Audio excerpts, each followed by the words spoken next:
Démocratie, c'est ce que scandent ces manifestants. Ce que vous voyez flotter derrière moi, ce sont des drapeaux israéliens. C'est un mouvement de contestation inédit dans le pays. Vous en avez déjà sûrement entendu parler. En cause, un projet de loi qui divise profondément la société de l'État hébreu. Et pour répondre à cette question, et il faut le dire, elle mériterait toute une série de documentaires sur Arte, on va se concentrer sur 3 points. 3 points pour essayer de comprendre ce qui se joue aujourd'hui en Israël.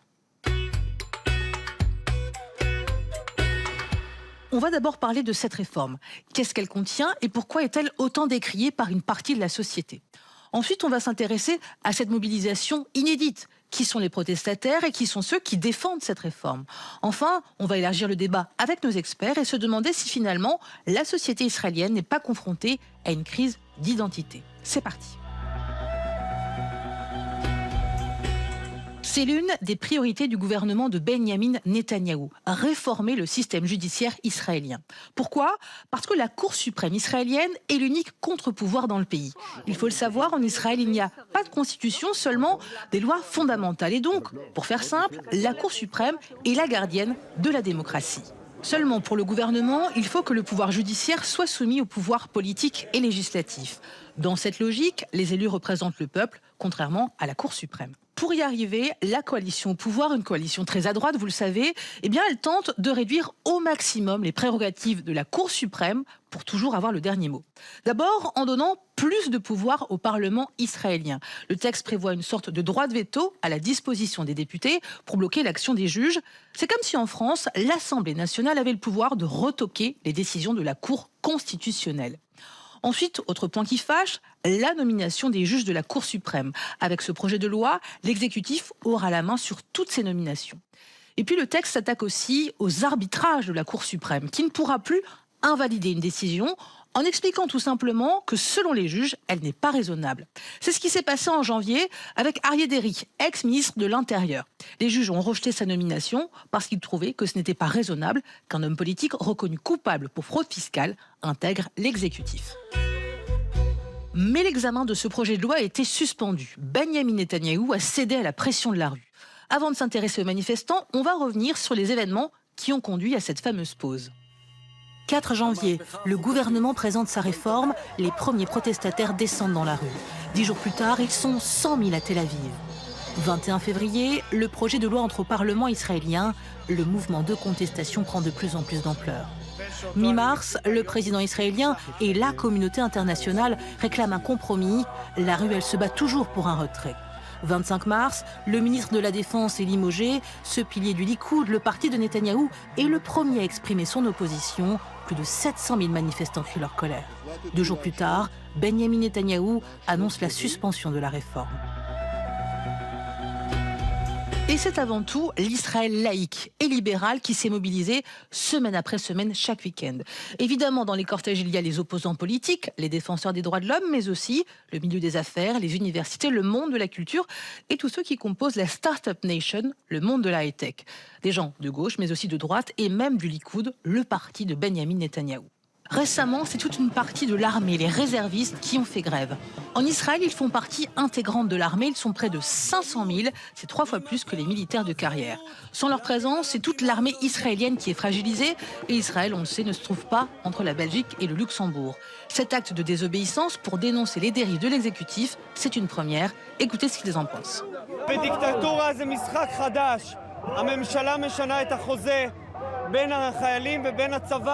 חוזה בלתי כתוב שאומר אני אצא להילחם עבור המדינה אבל המדינה תישאר דמוקרטית וליברלית. ברגע שמשנים את זה המשחק משתנה ולכן ברור אין מילואים אין צבא עם בדיקטטורה זה לא קיים. Et puis, si vous avez un peu suivi ces manifestations, vous avez dû les voir. Ces processions de femmes vêtues de longues robes rouges et de chapeaux blancs. Ça vous rappelle sûrement cette série à succès inspirée du roman de Margaret Atwood, La Servante écarlate. J'ai pu échanger avec l'une de ces manifestantes, Hadass Ragolski. Elle fait partie d'un collectif Bono Alternativas qui signifie en hébreu construire une alternative. Pour elle, c'est bien plus que les prérogatives de la Cour suprême qui sont en jeu. The book and the series talking about this topic, world about women being deprived of every single right they have. We're not there yet. but we wanted to get people be here for women's rights. For years, the Supreme Court actually guaranteed women's rights in Israel and not legislators.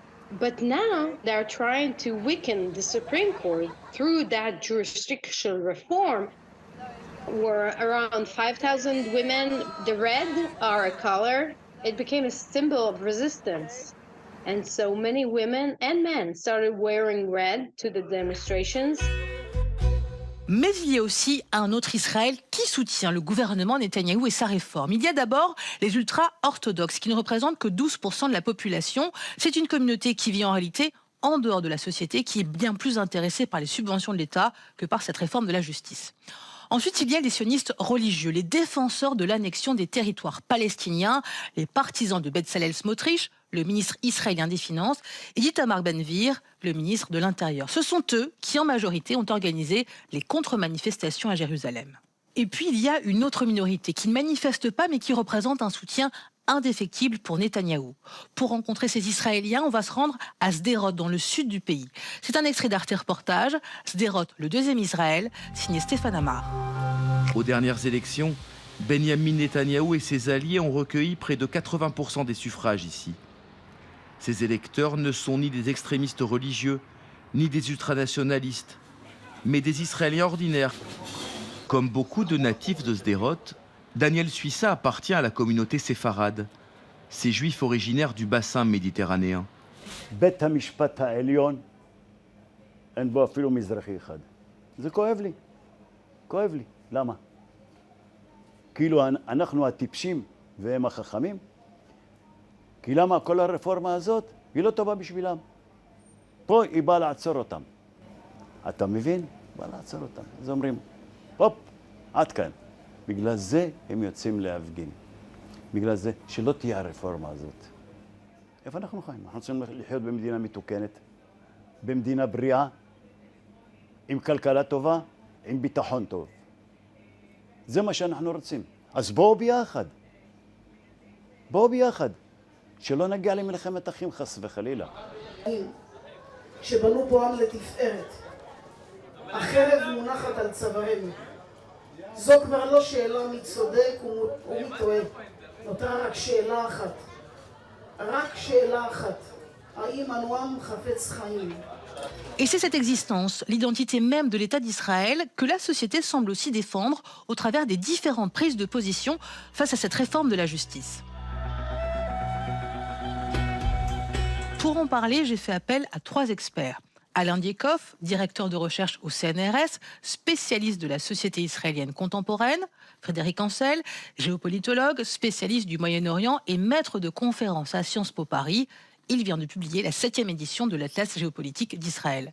Et Danny Trom, historien et directeur de recherche au CNRS également, qui lui vient de publier L'état de l'exil, Israël, les Juifs, l'Europe, un ouvrage qui s'interroge justement sur ce qu'est l'État d'Israël. Alors d'abord, ce que j'ai voulu comprendre, c'est l'impact que cette mobilisation a sur la société israélienne.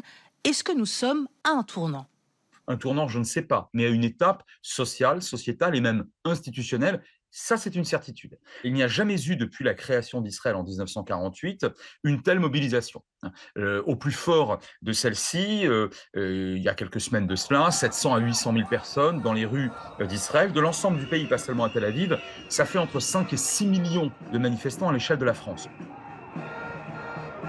Les masses qui se réunissent pour protester dans la rue vont probablement générer une recomposition de l'échiquier politique, disons, de ceux qui sont opposés au gouvernement en place. Ça fait très longtemps qu'il n'y avait pas eu autant d'opposition frontale. Moi, je pense que de toute façon, ça laissera des traces.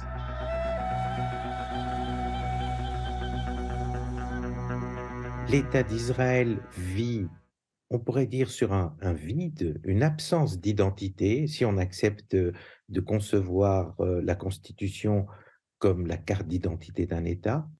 L'absence de définition était une condition pour que une grande diversité de points de vue puisse s'accorder. Or, ce que la polarisation a pour effet, c'est de précipiter la définition ou la détermination de ce qu'est l'État. qu'il y a deux visions de la société, en fait, qui s'affrontent. Encore une fois, ces deux visions, elles ont toujours été là depuis quand même pas mal de décennies maintenant. Mais il y a des moments de cristallisation, comme en effet le débat autour de cette réforme, qui cristallise l'opposition, qui montre la réalité de cette division. La réalité de cette division, et cette division, elle est réelle et elle persistera, quoi qu'il arrive au niveau de la réforme.